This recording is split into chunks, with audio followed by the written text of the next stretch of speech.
అందరూ బియ్యం తెచ్చుకుంటే అయ్యో మాకు లేకపోయి మేము తెచ్చుకొని తిందాం కదా అని బాధ. గ్రామ పంచాయతీ చుట్టూ తిరిగినాం, అప్లై చేసినాం, వస్తది వస్తది వస్తది అన్నది కానీ రాలేదు. ఈ రోజు అంటే ఎన్ని అవుతుంది మీ పెళ్ళి? 10 సంవత్సరాలు అవుతుంది. మరి రేషన్ కార్డు రాలేదు సార్, అప్లై చేసినా రాలేదు. తినడానికి బియ్యం కావాలి, ఉండడానికి ఇల్లు కావాలి కదా, అందుకే మాకు ఇల్లు కూడా వస్తుంది.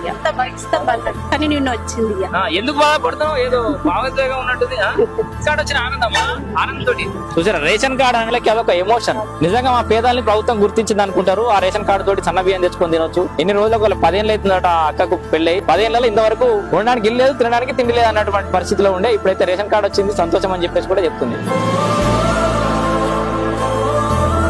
ఎంత మారుమూల ప్రాంతానికి వెళ్లిన చిత్తడువుల్లో నివసించే ఆదివాసీలకు కూడా ఇందిరమ్మ ఇళ్ల పట్టాలు ఇచ్చి వాళ్ళ ఆత్మ గౌరవాన్ని నిలబెట్టి సొంత ఇంటి కళను నెరవేర్చే విధంగా ఇండ్లు కట్టుకోవడానికి అన్ని రకాలుగా ప్రతి పేదవాడికి 5 లక్షల రూపాయలు ఉచితంగా ఇచ్చి వాళ్ళకి ఇల్లు కట్టుకోవడానికి ప్రభుత్వం అండగా నిలబడాలన్న ఆలోచనతో ఈ పథకాన్ని తీసుకొచ్చింది.